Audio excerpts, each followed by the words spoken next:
Baik, terima kasih pemirsa masih bersama kami Damai Nusaku yang mengangkat tema berkaitan dengan kekerasan adalah cermin kemunduran akhlak. Insya Allah dari segmentasi tanya jawab yang kami siapkan ini tentu saja akan memperdalam tema kita dan meningkatkan kewaspadaan kita untuk berhati-hati dengan berbagai macam fitnah yang kita hadapi saat ini. Baik, pertanyaan pertama akan disampaikan oleh Bapak Imam yang akan dijawab oleh Ustadz Asmar Lambu. Silakan. Assalamualaikum warahmatullahi wabarakatuh. Imam Ratrioso dari DMI Pondok Lapa. Begini Ustadz, kekerasan itu kan sebuah perilaku ya, yang biasanya adalah dampak atau manifestasi atau reaksi dari sebuah emosi yang sedang bergemuruh dalam diri seseorang. Entah karena dia marah, sedih, ataupun kecewa gitu ya. Nah, apa yang sebaiknya kita lakukan ketika emosi-emosi itu datang kepada kita gitu loh. Sehingga bagaimanapun marahnya kita, bagaimanapun sedang sedihnya kita, dan bagaimanapun separah-parahnya kita kecewa, kita tetap tenang, tetap stabil, tetap bisa ngontrol sehingga kekerasan itu tidak kita munculkan di dalam perilaku kita. Demikian Ustaz. Assalamualaikum warahmatullahi wabarakatuh. Assalamualaikum warahmatullahi wabarakatuh. Silakan Ustadz Asmar. Alhamdulillah, pertanyaan yang sangat luar biasa ya. Output daripada kekerasan itu berawal dari kekecewaan, hati yang gundah gulana, dari emosi yang tidak terkendali. Maka Islam itu mengajarkan kita bagaimana menjadi orang yang semakin tenang. Mengajarkan kita untuk bagaimana hati semakin bersih. Dan itu banyak dijelaskan dalam beberapa riwayat. Al-Quran mengatakan, ala bidzikrillahi tatmainnul qulub. Hanya dengan mengingat kepada Allah, hati menjadi tenang. Hanya dengan menyerahkan diri kepada Allah, hati menjadi lembut. Ya. Di dalam ayat yang lain, qad aflaha man zakkaha wa qad khaba man dassaha. Sungguh beruntung orang yang menyucikan hatinya. Nah, maka Islam ini hadir memang bagaimana kita mengolah hati. Sampai-sampai Rasulullah sallallahu alaihi wasallam katakan, la taqdab walakal jannah. Jangan marah, bagimu surga. Surga aja didampingkan dengan persoalan kemarahan. Kenapa? Karena memang kemarahan ini adalah kunci utama terjadinya kekerasan. Maka semakin tinggi iman seseorang, semakin pandai dia mengolah emosinya. Jadi kalau emosi tidak mampu kita olah dengan baik, maka disitulah kemerosotan iman kita. Ibu kalau lagi marah, ngomelnya minta ampun. Ngomel sama suami macam-macam. Baru suami bilang, buatkan air panas mah. Suruh buat air panas. Siapa suruh kau nikahi saya? Saya tidak pernah mau menikah sama kamu. Kamu datang di rumah melamar. 1 jam ngomelnya. Betul Bu ya? Betul Pak ya? Bapak bilang betul. Kenapa? Bayangkan istrinya seperti itu. Betul Pak ya? Iya. Jadi bagaimana agar emosi kita bisa terkendali dengan baik? Maka solusi yang diberikan oleh Syekh Athaillah As-Sakandari, yang pertama harus mengingat terus kepada Allah, berserah diri kepada Allah, fatawakkal 'alallahi fahuwa hasbu. Itu kunci. Bagaimana seluruh aspek persoalan kehidupan kita itu kita serahkan kepada Allah Subhanahu wa taala. Bala man aslama wajhahu lillah. Siapa yang menyerahkan diri sepenuhnya kepada Allah, fahuwa muhsinun. Dia ikuti dengan perbuatan baik. Perbuatan baik itu menahan amarah, tidak prasangka buruk. Kita berbuat baik dengan sesama. Kita wal afina anin nas, memberikan maaf kepada sesama. Dengan cara-cara ini, maka Allah Subhanahu wa taala fahuwa muhsinun falahu ajruhu inda rabbih, akan memberikan kebaikan-kebaikan kepadanya. Maka tidak ada kekerasan. Yang terjadi adalah kebaikan.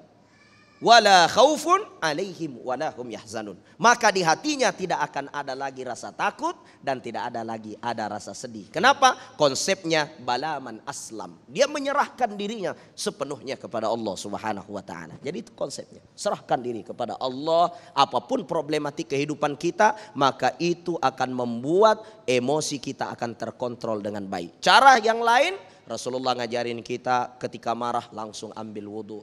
Natap langit, hirup dalam-dalam nafas kita. Kemudian kita menyebut nama Allah. Boleh subhanallah, boleh astaghfirullah. Ya, yang penting sebutlah kalimatut thayyibah di dalam menghirup nafas kita menatap ke langit. Itu bahagian daripada apa yang diajarkan Nabi sallallahu alaihi wasallam. Baik, terima kasih Ustadz. Selanjutnya Ibu Ade, silakan.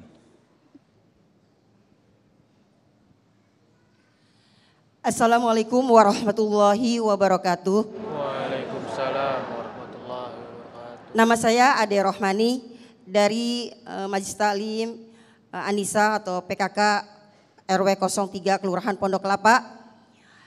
Sekarang ini kan Ustadz, banyak sekali anak-anak remaja itu dari bawah sampai atas itu melakukan kekerasan, ya. Sedangkan orang tua sudah nasihati dari rumah, kalau sekolah jangan berantem, jangan begini-gini. Terus yang saya tanyakan di sini adalah bagaimana cara yang terbaik bagi orang tua mendidik anak remaja ini dalam Islam. Terima kasih. Wassalamualaikum warahmatullahi wabarakatuh. Silakan Kiai. Baik, kalau kita merujuk kepada surat Al-Imran, maka memang tidak ada yang mampu untuk melunakkan hati seseorang untuk menebarkan kasih sayang kecuali hanya Allah. Mari kita lihat ayatnya, surat Al-Imran ayat 159.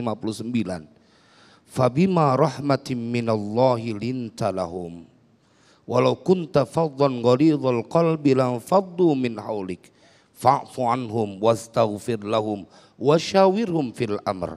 Fa'idha azamta fatawakkal 'ala Allah innallaha yuhibbul mutawakkilin. Saya akan jadikan ini sebagai rumusan konkret buat para orang tua ketika diresahkan dengan begitu barbarnya dalam tanda kutip pergaulan remaja sekarang yang dulu kita nggak pernah dapetin. Sehingga mereka tidak punya kasih sayang, bahkan tadi disampaikan oleh Mas Agung, kayaknya membunuh bagian dari kebahagiaan mereka. Orang tua yang manapun jika ditanya, saya tidak menginginkan itu Ustadz. Tetapi ternyata tidak cukup hanya saya tidak menginginkan itu. Saya sudah berpesan kepada anak saya Ustadz, tetapi tidak cukup hanya saya sudah berpesan. Di antaranya adalah ketika kita buka surah Al-Imran ayat 159 tadi, maka kita diingatkan bahwa sekelas Nabi Muhammad SAW diceritakan.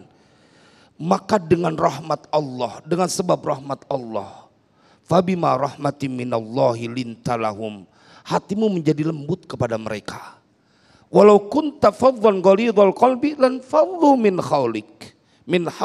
Kalau engkau menjadi orang yang keras dan kasar, niscaya mereka akan menjauh dari sekitarmu.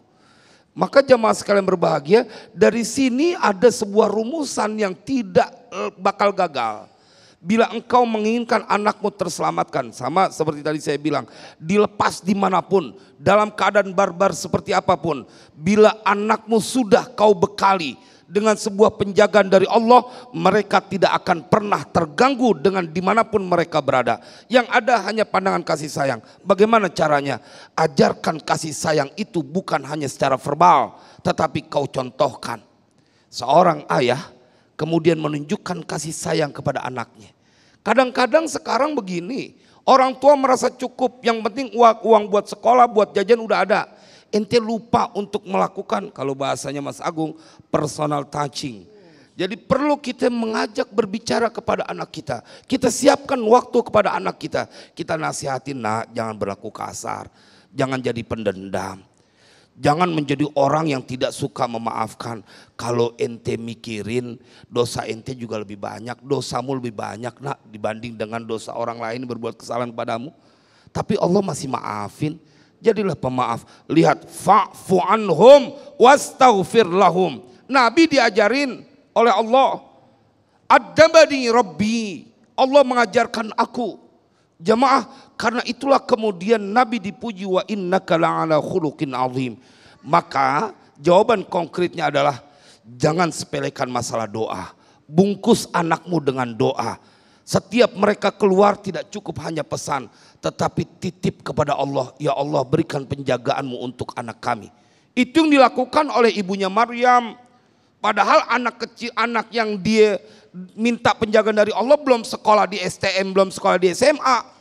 Tapi dia sudah minta penjagaan kepada Allah. Wa inni sammaituha Maryam wa inni u'idzuha bika wa dzurriyyataha minasyaitonir rajim. Kan yang membuat orang jadi benci, dendam, marah, kemudian mau membunuh adalah karena setan masuk menguasai hati mereka. Maka bungkus mereka dengan penjagaan dari Allah, taruh di mana aja mereka akan aman insya Allah. Nah Kiai, kekerasan, rasa marah adalah potensi energi yang memang sengaja dititipkan Allah di dalam diri kita. Kita tahu pada realitasnya ternyata tidak mudah untuk bisa menekan rasa marah. Bahkan dalam dunia kedokteran atau psikologi ada yang disebut dengan pelepasan. Lepaskan rasa marah. Ketika ditahan muncullah begitu banyak penyakit, salah satunya adalah hipertensi dan lain sebagainya. Nah artinya mungkinkah manusia akan menjadi orang yang sangat tenang sementara potensi itu masih ada dalam diri kita, Kiai? Yang dibahas atau yang ditanya oleh Mas Agung persis dibahas oleh Imam Ghazali dalam Kimia Sa'adah. Ente jangan bunuh habis kemarahan itu, karena akan berbahaya. Maka Imam Ghazali menyebutkan bahwa hatimu adalah panglimanya, amarah itu adalah pasukannya. Kalau pasukan, tentara kudu nurut sama panglima. Maka bila hatimu menjadi kolbun salim, maka engkau bisa menjadikan amarahmu itu berpotensi kepada pahala. Contoh, bila agamamu dihina kau wajib marah.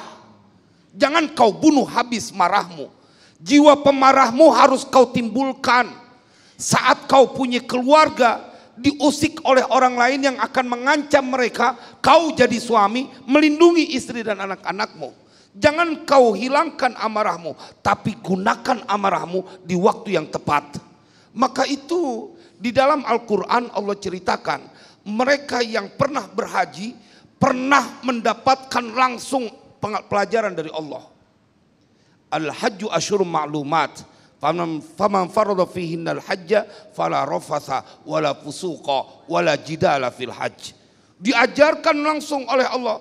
Karena bila engkau mampu menguasai itu, kau menjadi orang yang bisa menebarkan kemanfaatan. Jadi amarah itu tidak selamanya membawa kepada masalah yang negatif. Enggak. Karena itu adalah sebuah potensi yang ada pada diri manusia. Jangan kau simpan amarahmu atau kau habiskan, tidak punya sifat amarah, enggak. Jangan. Amarah itu harus ada karena waktunya kau perlu menggunakan amarah itu. Saat engkau melihat nabimu dihina, saat itu kau harus marah. Saat agamamu dihina, kau harus marah. Saat negara kesatuan Republik Indonesia dirongrong, maka engkau warga Indonesia, rakyat Indonesia, ledakkan amarahmu untuk membela tanah air kita. Sallu ala Nabi.